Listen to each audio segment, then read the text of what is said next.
प्रसंग चल रहा है। गरुड़ जी महाराज महामहिम श्री कागभूषुंड जी से कहते हैं, भगवान वैसे तो संशय नहीं रह गया, पर स्वामी मैं एक बात आपसे पूछता हूं कि आप इतने बड़े ज्ञानी हैं, इतने महाभागवत हैं कि जिनके दर्शन मात्र से मेरा भ्रम नष्ट हो गया।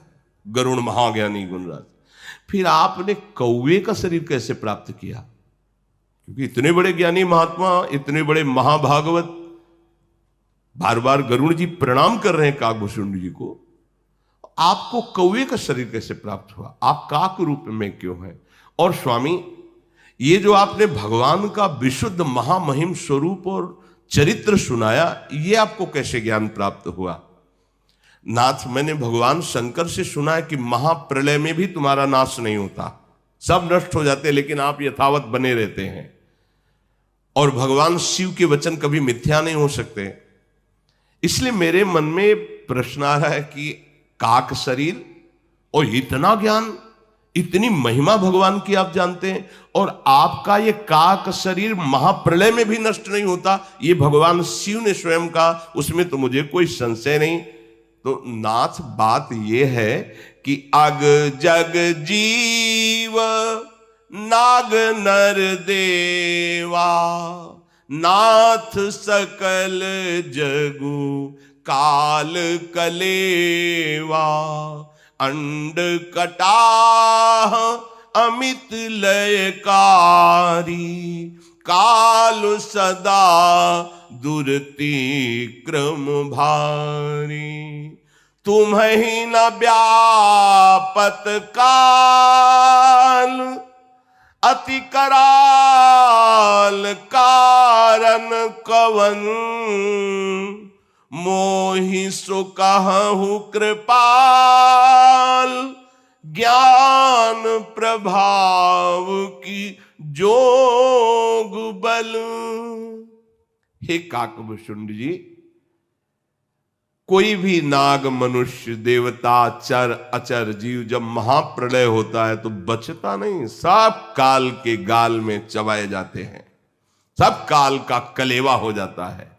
असंख्य ब्रह्मांडों का नाश करने वाला बढ़ा हुआ काल किसी को नहीं बख्शता, पर महाराज भगवान शिव ने कहा कि आपके इस काक शरीर को वो नष्ट नहीं करता। तो ये प्रभाव आपके ज्ञान भक्ति का है या योग का है? ये क्या है कि आपके शरीर को भी काल छूता नहीं है? और प्रभु, एक और आश्चर्य हुआ कि आपके दर्शन के पहले ही आपके आश्रम में प्रवेश होते ही जितने मेरे प्रश्न थे सबका समाधान हो गया। हृदय में अपार शीतलता हुई। ऐसा क्यों प्रभाव है आपके आश्रम का? प्रभु तो आश्रम आए, मोर मोह भ्रम भाग, कारण कवन सुनाथ सब, कहु सहित अनुराग। हे नाथ, इसका क्या कारण हो सकता है? गरुड़ जी की बात सुनकर श्री कागभूषुंड जी बोले, धन्य है, धन्य है, धन्य है, आप महाभागवत हो, इसीलिए ऐसा प्रश्न कर रहे हो। आपके प्रश्न को सुनकर मुझे बहुत जन्मों की याद आ गई है। मैं वो बात कहता हूं, आप आदर सहित सुनिए। देखो गरुड़ जी, इस मन और इंद्रियों को रोकना बहुत कठिन है। अनेक जप, तपस्या, यज्ञ, शम, दम, व्रत, वैराग्य, विवेक, योग, विज्ञान, ये सब दिव्य भागवतिक कार्य हैं। इन सब का फल है भगवान के चरणों में प्रेम हो जाना। समस्त संयम, नियम, ज्ञान, वैराग्य, भक्ति, इन सब का फल है प्रेम हो। प्रभु अपने लगे, राधा रोमांच हो गया। मेरी श्री जी, मेरी लाडली जी, हृदय भरा हुआ है प्रेम से। ये होना बहुत बड़ी बात है। देखो, कल्याण के लिए कई साधन हैं, पर जो अनुराग है, प्रेम, ये प्रभु को अधीन कर लेता है। मुझे काक शरीर बहुत प्यारा अब लगने लगा है, क्योंकि इसी से मुझे प्रभु की भक्ति प्राप्त हुई है। जैसे इस शरीर की निंदा की जाती है, विषय सेवन के लिए, भगवत विमुख जो अधर्माचरण करते हो, नहीं, ये शरीर भी ब्रह्म रूप हो जाता है, ये शरीर भी भगवत स्वरूप हो जाता है। शरीर और शरीरी आत्मा, ये भेद तब तक रहता है जब तक भोक्ता और कर्ता भाव रहता है, नहीं तो सर्वम खलमिदम ब्रह्म, ये भी ब्रह्म स्वरूप, ब्रह्मविद ब्रह्मयु भवति, ब्रह्म स्वरूप ही हो जाता है। ब्रह्म स्वरूप हो क्या जाता है? वो तो है ही, केवल भोगों की मान्यता से भेद बुद्धि पैदा हो गई है। जब भोग वासना कर्ता भोग तत्व भाव नष्ट हो जाता है, जहां अभेद हुआ, तो ये भी ब्रह्म स्वरूप ही है, ऐसा अनुभव होता है। इस शरीर का मैं बहुत प्यार करता हूं, क्योंकि इससे मुझे भगवान की भक्ति मिली है, भगवान का प्रेम मिला है।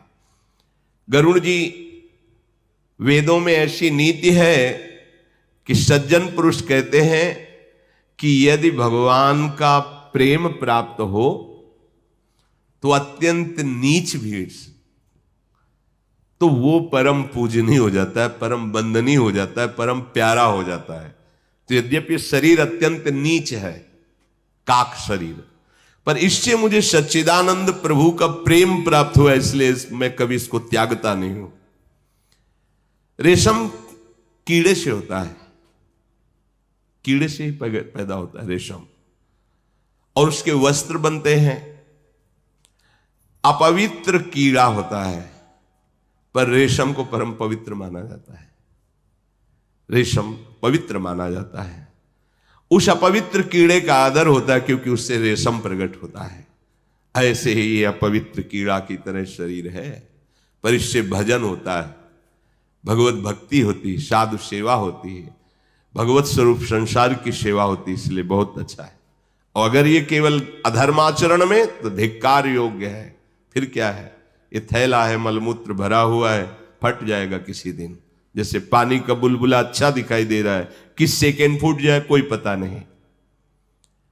जीव का स्वार्थ क्या है? यही कि मन वचन कर्म से भगवान के चरणों में प्रेम हो जाए। स्वार्थ साच जीव कहूं एहा, मन क्रम बचन राम पद नेहा। सोई पावन सोई सुभग शरीरा, जो तनु पाई भजिय रघुबीरा। जीव का सच्चा स्वार्थ यह है कि वो नाम जप कर ले, मन से वचन से कर्म से भगवान को रिझा ले। वही शरीर परम पवित्र हो जाता है, वही दर्शनीय हो जाता है।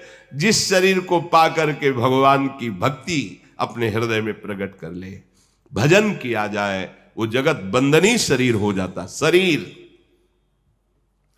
जो भगवान से विमुख हो, चाहे ब्रह्मा के समान शरीर हो, जो ज्ञानी जन है, भक्त जन है, उस शरीर की प्रशंसा आदर नहीं करते।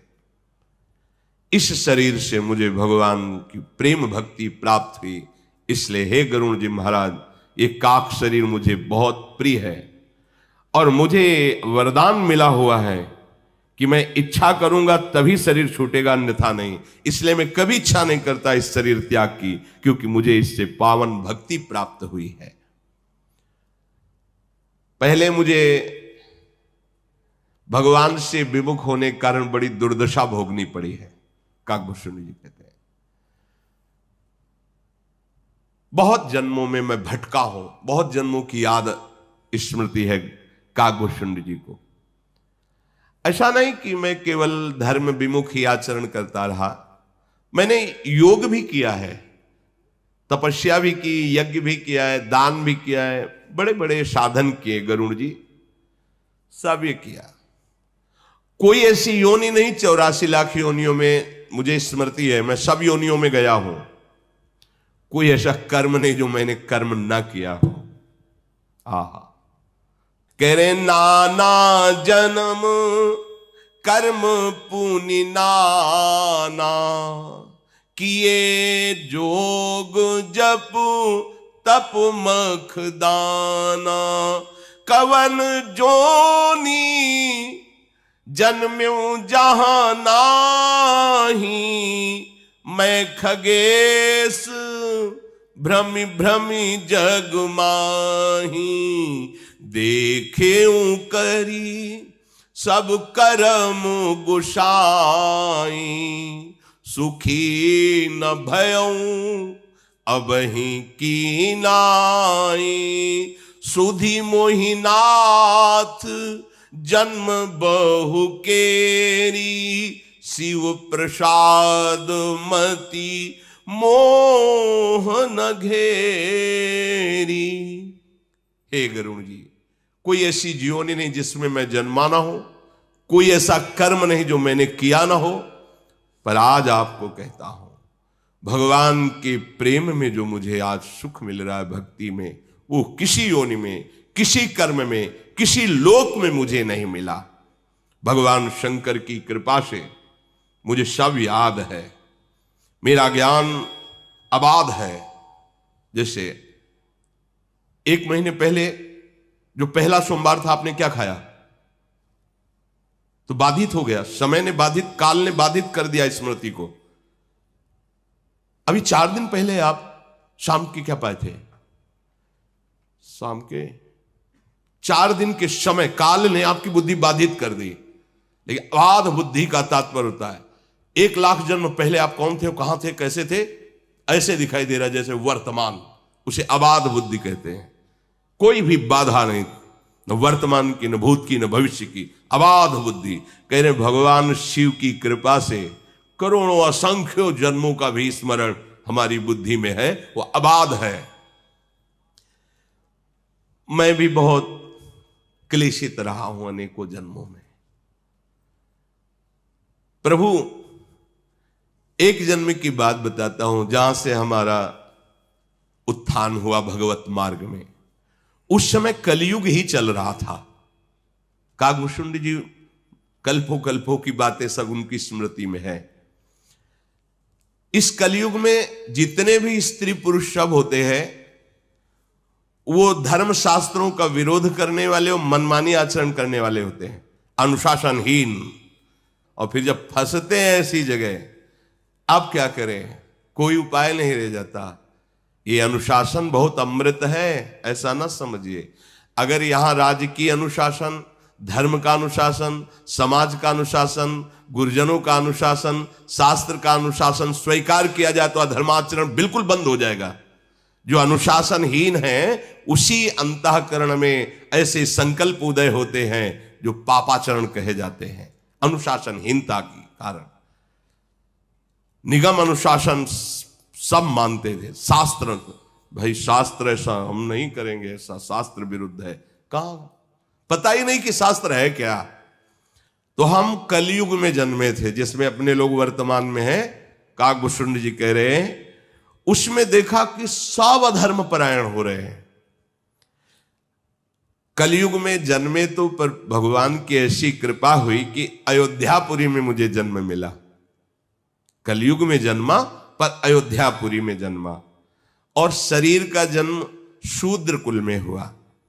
मैं मन वचन कर्म से अयोध्या में जन्म होने के कारण मेरी भगवान शिव में स्वाभाविक रति होने लगी। बड़ा अभिमानी था, अन्य देवताओं की खुल के निंदा करता था और भगवान शंकर की आराधना करता था। भगवान शंकर की कृपा से धन बढ़ने लगा हमारे पास, उग्र बुद्धि का हो गया। कागभूषण जी कह रहे हैं थोड़ा उल्टा है। हरि लक्ष्मी पति, इनका भजन करोगे तो अकिंचन बनते चले जाओगे। प्रायः इनके जितने महान भागवत हैं, या तो अंदर से राग रहित होकर के चक्रवर्ती सम्राट पद पर होते हुए भी महादैन्य है, और या फिर वास्तविक अकिंचन स्वरूप में। और ये महात्यागी हैं भगवान शिव, चिताभस्मा लेपो। पर इनकी जितनी आराधना करने वाले आपको मिलेंगे, अब महामहिम, देखो सोने की लंका, औढ़रदानी है, बड़ा विपरीतता दिखाई। वो लक्ष्मीपति है, भिक्षा मांग के खाओ निरंतर, और वो चिता भस्मालेप, महान बैरागी, महान।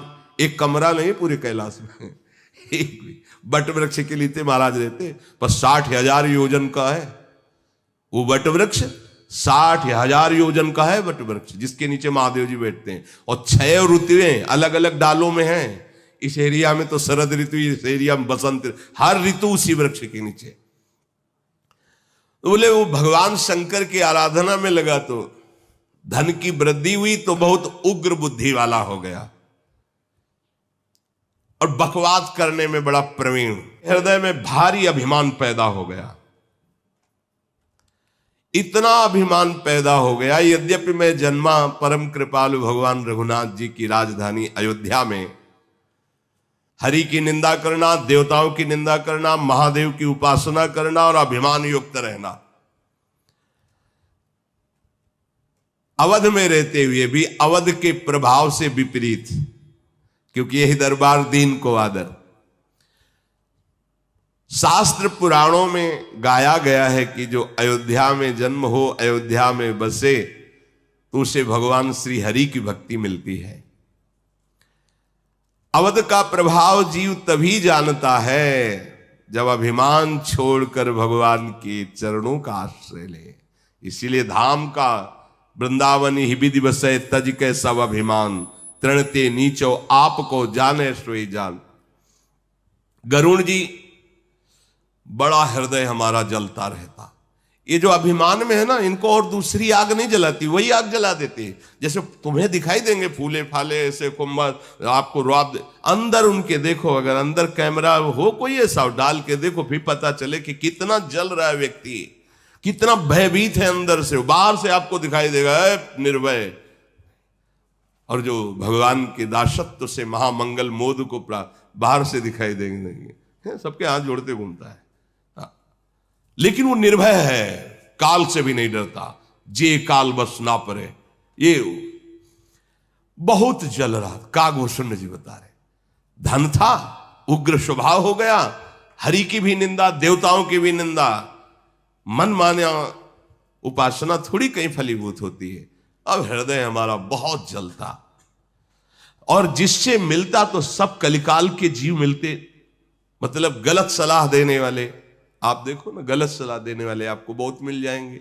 कोई ऐसा कहना, धन्यवाद भाई, आप तिलक लगाते हो, कंठी बांधते हो, आप वृंदावन जाते हो, सत्संग सुनते हो, नाम जप करते हो, कोई नशा नहीं करते, भाई हमारा तो मन कहता है आपके पैर छू लें। ऐसा कौन मिलेगा? आपका अपमान करके आपको उत्साहहीन करने वाले लाखों मिल जाएंगे, लेकिन अध्यात्म में उत्साह बढ़ाने वाला कोई बिरला ही मिल सकता है। कलयुग का प्रभाव सबके हृदय को मलिन करके धर्म का ह्रास करा देता है। सद्ग्रंथ लुप्त हो जाते हैं, दंभियों और पाखंडियों का बोलबाला हो जाता है, कल्पनात्मक मार्ग निकल पड़ते हैं। कल्पनात्मक जो सिद्धांत नहीं शास्त्र का, उसके विपरीत है। भाई हमारा तो धर्म यही है, हम तो ऐसे चलेंगे, हमारा मार्ग यही है। बड़े बड़े ऐसे पंथ प्रकट हो जाते हैं जिनका स्वरूप ही दंभ होता है। कलयुग का प्रभाव, सभी लोग मोह के वशीभूत होते हैं। शुभ कर्म तो पाखंड ने हरण कर लिए। दिखाया जा रहा है कि हम ये कर रहे हैं, नाम है शुभ कर्म का, और वो जो शुभ कर्म का नाम लिखा हो उसमें एक भी आचरण शास्त्र प्रमाणित नहीं है। वहां जो शुभ कर्म का अनुष्ठान, केवल कलयुग का जब प्रभाव बढ़ेगा तो ऐसा दंभ प्रकट होता है। कई बार सुनाया है, भगवान ब्रह्मा जी ने सतयुग, त्रेता, द्वापर, कलयुग चारों को बुलाया, कहा बेटा, उन्हीं के पुत्र हैं युग, कहा बेटा देखो हमारा नरक भी बनाया हुआ है बहुत बड़ा, तो देखना अपने विभाग में जहां कहीं ऐसा कोई, तो उसको नरक के। सतयुग ने कहा पिताजी हमारे राज्य में कोई नरक नहीं जाएगा, क्योंकि सब ध्यान परायण, सब हंस वृत्ति वाले, भूल चूक से कोई नहीं, तो हमारे राज्य में तो कोई जाएगा नहीं। त्रेता ने कहा हम बड़े भाई का अनुकरण करेंगे, वादा नहीं करते कि कोई नरक जाएगा। द्वापर ने कहा प्रभु आपकी आज्ञा का पालन करने की चेष्टा करेंगे भरपूर, आप चिंता ना करें। कलयुग से कहा तो बोले, जैसे बड़े भैया बोले कि हमारे राज्य में कोई नरक नहीं जाएगा, तो प्रभु भूल चूक से कोई स्वर्ग या परम पद प्राप्त कर ले, नहीं पूरा हाउसफुल रखेंगे पूरा। जैसे बड़े भैया बोले लो सतयुग जी कि हमारे राज्य में कोई नरक नहीं जाएगा, भूल चूक से कोई ऐसे ही भूल चूक से कोई निकल जाए परम पद या स्वर्ग तो बात अलग है, नहीं पूरा का पूरा हम बड़े भैया के विपरीत पहुंचाएंगे। और युग में चाहे ना हो, लेकिन नरक जो फुल होगा वो कलयुग कह रहा है हम कर देंगे। हाँ कर देंगे, है आचरण देख लो कैसे आचरण है। लोग धर्म क्षेत्रों में भी जाते हैं तो ऐसे ही जाते हैं जैसे पिकनिक मनाने जाते हो। भगवत धामों में आते हैं तो कैसे आते हैं, न दैन्यता है, न पवित्रता है, न भाव शुद्धता है। आप आकर के यहाँ एक दिन रुको, लेकिन धाम की पद्धति से रुको, 2 दिन 3 दिन रुको। हम कह रहे जीवन यापन करो मंगल में, इतना कमाओ यहाँ पुण्य, इतना कमाओ मंगल कि तुम्हारे दुखों का नाश हो जाए। ये दुखों का नाश करने की भूमि है। कलयुग में कोई वर्ण आश्रम धर्म का पालन नहीं करेगा जब बढ़ेगा। जो वर्ण है और जो आश्रम है, ब्रह्मचर्य, गृहस्थ, वानप्रस्थ, संन्यास जैसे आश्रम, ऐसे जो वर्ण है व्यवस्था है उसका पालन नहीं करेगा।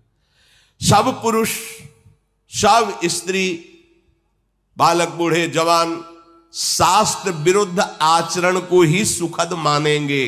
शास्त्र विरुद्ध आचरण, शास्त्र का स्पष्ट आदेश है, भगवत अनुशासन। सूर्य उदय के पहले उठ जाओ, और चाहे जिस कुल के जन्मे, चाहे जो हो, बच्चा बूढ़ा सब, भगवान त्रिभुवन को प्रकाशित करने वाले भास्कर पधार रहे हैं, उनकी अगवानी करो। जैसे वेद मंत्रों के द्वारा उच्चारण करते हो, अर्घदान करना, तो कुछ नहीं आता तो हाथ जोड़ के प्रणाम कर लो, कम से कम सैया से तो खड़े हो जाओ। नहीं वो हम 9 बजे के बाद मिले तो मिल सकते हैं, 9 बजे तक तुम केवल सोते हैं, 9 बजे तक। अब कोई तो हमें बताया कि 11-11 बजे तक दिन तक सोते हैं, तो बाल भोग कब होता होगा और राजभोग कब होता होगा इनका, और शयन भोग कब होता? बोले 12-1 रात के बीच में शयन भोग होता है। निशाचर, ये आहार निशाचरी आहार है, कोई भी करता हो। 11 और 3 के बीच में जो आहार है वो निशाचरी आहार है। तुम्हारी बुद्धि भ्रष्ट हो जाएगी, राक्षसी भाव प्रकट हो जाएगा। अब कौन मानेगा? भगवत भाव भगवान के प्रियजन है, माता पिता साक्षात मेरे भगवान है, कहां भावना बनती। कई ऐसे बूढ़े माता पिताओं का जब दर्द सुनो तो लगता है कि आज का समाज कहां चला जा रहा है। आप माना बहुत धनी हो, अपने बूढ़े माता पिता को वृद्धाश्रम भेज दिया, अनाथालय में भेज दिया, शर्म नहीं लगती? तुम्हें पालन पोषण किया, तुमको कहां भेज रहे हो?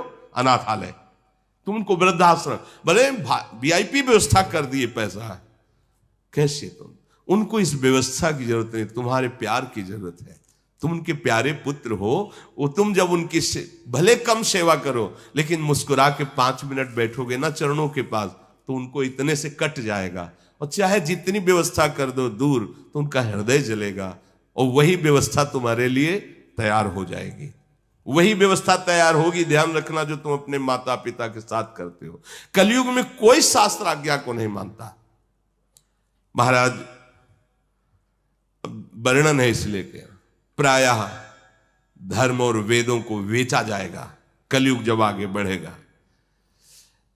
ऐसे राजा बैठेंगे जो प्रजा के कर पे कर लगा के नष्ट कर देंगे। सच्ची मानिए, किसानों के दर्द को जो खेती नहीं करते वो नहीं जान पाएंगे। जो किसान जन मेहनत, और पूरा भारत उसी का अन्न खाएगा। आपकी तो महीना की सैलरी है, मिल रही है, लेकिन उससे पूछो, वो कर्जा लेकर खेती में अनाज बोया, फसल तैयार हुई और इतनी वर्षा हो गई कि सब सड़ गई। अब वो कर्जा देने लायक नहीं रहा, बेटी ब्याह के लायक है, बच्चे पढ़ाने के लिए, इसके बाद सरकारी उसके ऊपर और भी कर आदि की व्यवस्था है, वो कोई सुनने वाला नहीं, नष्ट हो जाते हैं। तभी वो ज्ञान है नहीं, आध्यात्मिक बल है नहीं, तो बेचारों को एक ही मार्ग दिखाई देता, क्या करें? अपना शरीर नष्ट कर दें या अपने परिवार का नष्ट करें। एक गांव में रहने से पता चलता है। आप समझते हो गांव के लोग कैसे जीते हैं? हमने देखा है, ओढ़ने के लिए रजाई नहीं थी, सर्दी में ओढ़ने के लिए रजाई, भरपेट भोजन के लिए दिन भर बैल की तरह मेहनत करते हैं, वही अन्न जाकर के देश विदेश सब पोषण हो रहा है। ये हमारे आगे चलकर ऐसा शासन बढ़ेगा, बोले प्रजा भूखों मर जाएगी, इतना उसके ऊपर। को नहीं मान निगम अनुशासन, द्विज श्रुति बेचक भूप प्रजाशन। गरुड़ जी महाराज आगे चलकर ऐसा समय आता है कलयुग में कि जिसको जो अच्छा लगता है वही मार्ग चयन कर लेता है। जैसे हमारे साधु वेश की एक मर्यादा है, गुरु परंपरा से वेश मिलता है, मनमानी नहीं है, गुरु परंपरागत है। आप गृहस्थ हो तो उसकी बात, वैरागी हो तो एक वेश है आजीवन के लिए जो गुरु से मिला हुआ है। और ये नहीं कि मुझ कटिंग में, दाढ़ी सेटिंग में हो, बाल ऐसे फिटिंग, ऐसा नहीं है। सिद्धांत है, या तो मुंडन पूरे में और या तो पूरे रखाओ, दो ही पद्धति है, या तो भद्र करो या तो पूरे रखाओ, उसमें ये सेटिंग फिटिंग नहीं। जिसको जो मनाया पहन रहा है, जैसे मनाया वैसे रह रहा है, जैसे मनाया वैसे रह रहा है। कोई किसी से पूछने वाला नहीं कि आपको गुरु प्रदत्त है ये वेश, नहीं। सफेद पहन लिए, पीले पहन लिए, बाबूजी हमें जरा दीजिए ऐसा रुपया, वो कह रहा है आपका आदमी पैसा मांग रहा है, ऐसा कैसे हो सकता है? जैसे हमको किसी ने बताया कि आपका पीला पहने कोई, वो उधर पैसा, हमका हमारा एक भी साधक ऐसा नहीं। अनुशासनहीनता ही मृत्यु है, भगवत कृपा से ऐसा नहीं है एक भी। तब इनसे कहा कि जो केवल तिलक लगाए दिखाई देते हैं उनसे पूछो किस तारीख को कब आपने दीक्षा ली, नहीं ली तो केवल रज लगाओ, नाम जप करो, चिन्ह नहीं धारण कर सकते। अगर धारण किए हो तो दंड नहीं है, अपराध है, उसको तुम ऐसे नहीं, उसका दुरुपयोग नहीं कर सकते। तिलक लगा लिए, पीला ओढ़ लिए, 1 घंटा के लिए मार्ग में खड़े हो गए, ओ महाराज जी का स्वास्थ्य खराब, उसके लिए आपको सहयोग करेंगे, ये ऐसा कैसे हो सकता है? कहां है बात सुनी? तो बोले मार्ग में। तो मार्ग में तो कोई भी कुछ भी कर सकता है। इस क्षेत्र के अंतर्गत कहीं भी कोई किसी भी तरह का इस तरह की हरकत करता पाया जाए तो पक्का समझो वो हमारा विरोधी है, वो भगवत सिद्धांत का विरोधी, वो हमारा अनुगामी नहीं हो सकता, अनुगामी नहीं हो सकता। किसी भी तरह की याचना करने वाला हमारी श्री जी का शरणागत नहीं हो सकता। या मंगबो भलो नो बाप सो जो प्रभु राखे टेक, मृत्यु बर्दाश्त है, ऐसे करना बर्दाश्त नहीं। समुझ जाए शरण, समझो हम जिनकी शरण में है, पोषण भरण न चिंत कराए, श्री हरिवंश विभव बिलसाई, वृंदावन की माधुरी। थोड़ा जल्दी, ये जो धर्म विरुद्ध वेश धारण कर लेना, धर्म विरुद्ध उद्देश्य बना लेना, ये कलयुग का प्रभाव है। श्री कागभूषुंड जी कहते हैं, गरुड़ जी महाराज, वेश रचना भी आचार्य परंपरा के अनुसार रखी गई। इसीलिए हमारे देखो ना, रामानुजाचार्य, पूज्य श्री रामानंदाचार्य, पूज्य श्री निम्बारकाचार्य, अलग अलग आचार्य महापुरुष, अगर संन्यास में आद्य गुरु भगवान शंकराचार्य, अलग अलग मार्ग में भगवान अवतरित हुए। वेश, चिन्ह, उद्देश्य, परंपरागत मंत्र, उपदेश, ये सब एक से बोले ये मनमानी आचरण करके हुए कितने ऐसे लोग दिखाई देते हैं। हम लोगों में ये शिक्षा दी जाती थी कि बनारस में हो, अगर कोई संत मिला, पहले वहां था बड़े बड़े संतों में कोतवाल रहते थे, तो जैसे आप संत संगोष्ठी, तो गेट में बैठे, कुर्सी डाले, दो संत ही खड़े हैं, आपका प्रेम पट क्या है? अब वो सिद्धांत में नहीं जुड़ा हुआ है, परंपरा से नहीं, प्रेम पट। आपका योग पट क्या है? तुरंत कपड़े उतारो, उसको सादे कपड़े दो, दोबारा हमें काशी में कपड़े पहने ना दिखाई देना। उससे क्या होता था, ये जो कहते हैं ना कि साधु ऐसे कहे, ऐसे नहीं। अब कोई किससे बोले, कोई कुछ भी पहन ले, कोई कुछ भी बोल ले, हम आपको ये प्रार्थना करते हैं, कहीं कोई विशेष कष्ट में है, आप देख लीजिए, उसकी सेवा कर दीजिए। पर संत ऐसे नहीं होते, आप ये बात समझ लेना, ऐसे नहीं होते। ये हम तुम्हें घोषणा करके कहते हैं, ऐसे नहीं होते संत। संत ऐसे होते हैं, भरण पोषण तुम्हारे द्वारा जिनका भाव होता है, वो विश्वंभर भगवान के दास नहीं होते, वो जगत के भोगों के दास होते हैं। विश्वंभर भगवान के दास ऐसे नहीं कर सकते।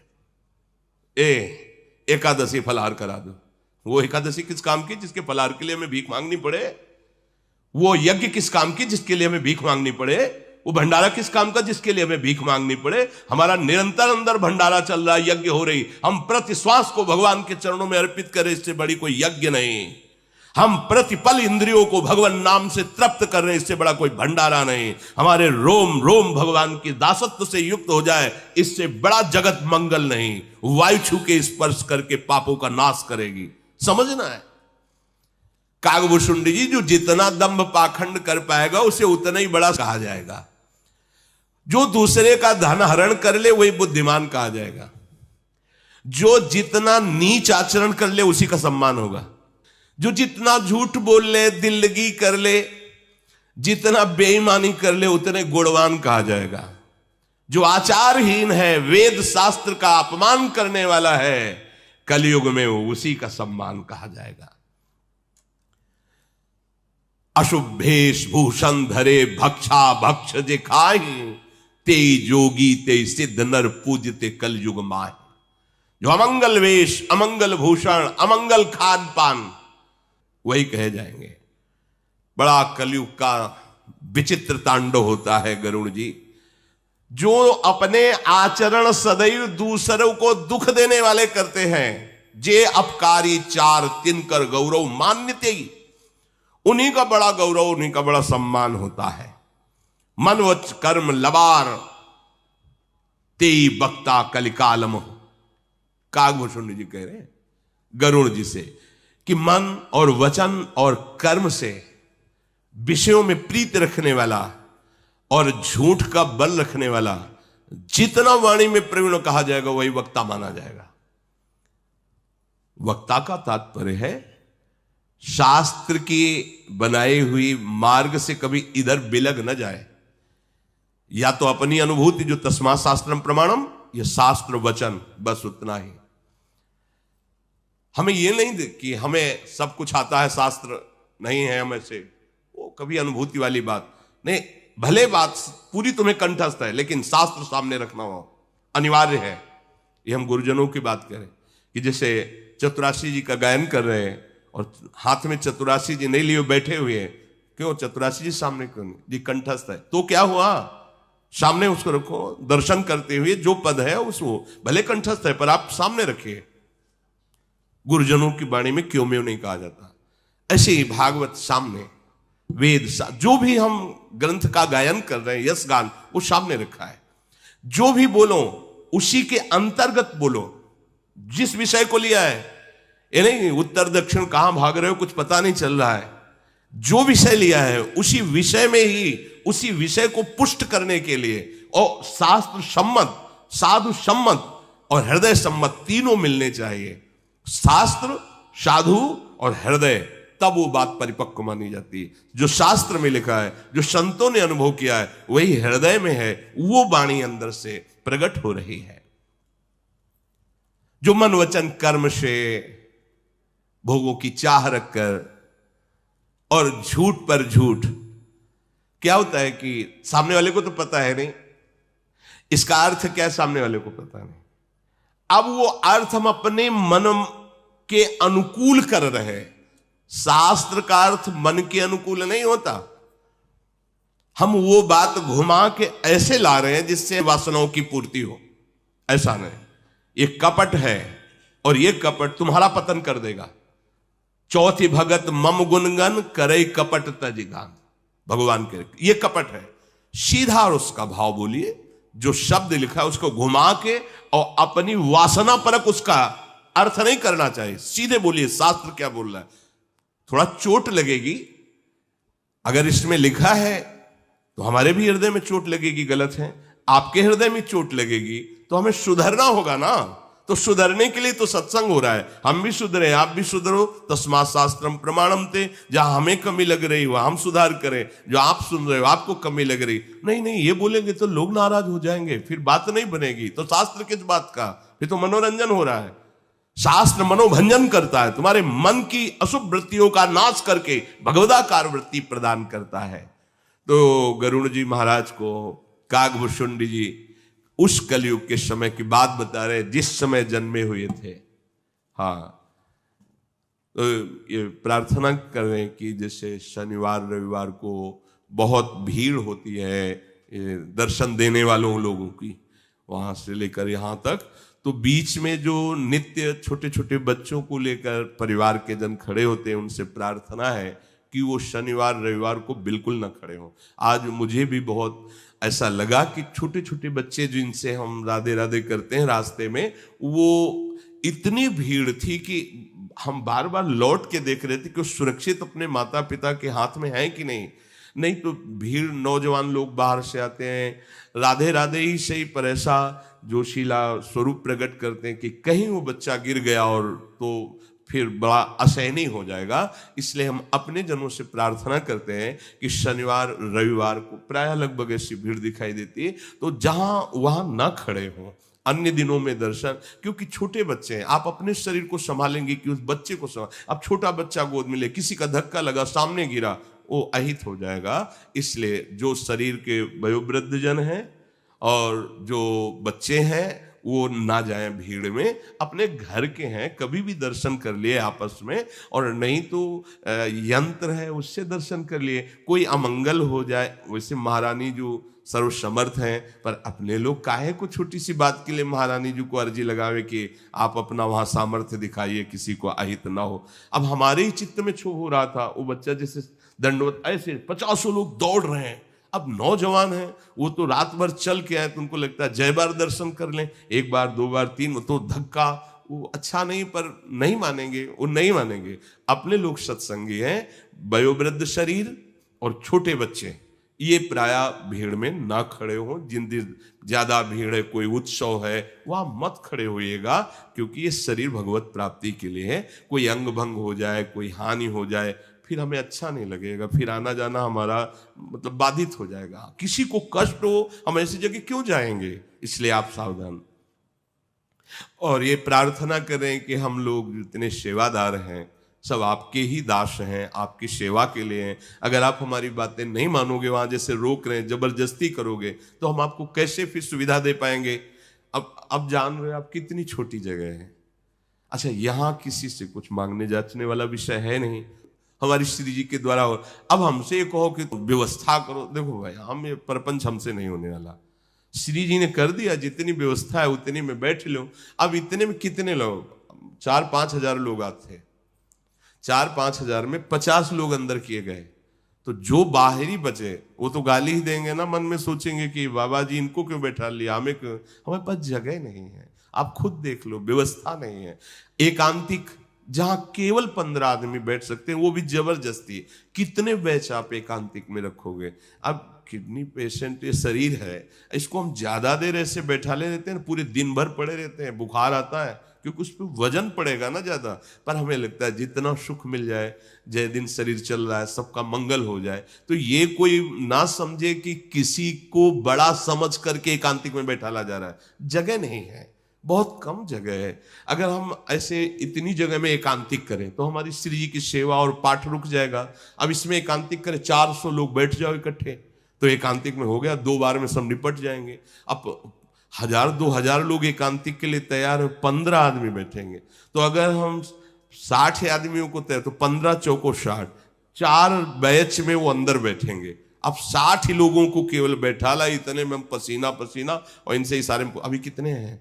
बोले अभी 250 लोग दर्शन के लिए। उनसे प्रार्थना कर दो कि प्रणाम न करें, केवल हाथ जोड़ करके निकल जाए, क्योंकि शरीर में दर्द हो रहा है। ए भाई प्रणाम, अरे हमें प्रणाम भी नहीं कर। अच्छा, वो उनका भी कहना ठीक है कि 1 घंटे से हम लाइन में खड़े हो, तुम सामने आके केवल झुकने भी नहीं दे रहे हो और कह रहे हो निकल जाओ। तो इस शरीर की अव्यवस्था है, और इस सुविधा हमारे पास ऐसी नहीं है कि हम सबको इकट्ठे बैठाल के प्यार दे सके, सबसे एकांतिक वार्ता कर सके। तो आप हमारा सहयोग कीजिए।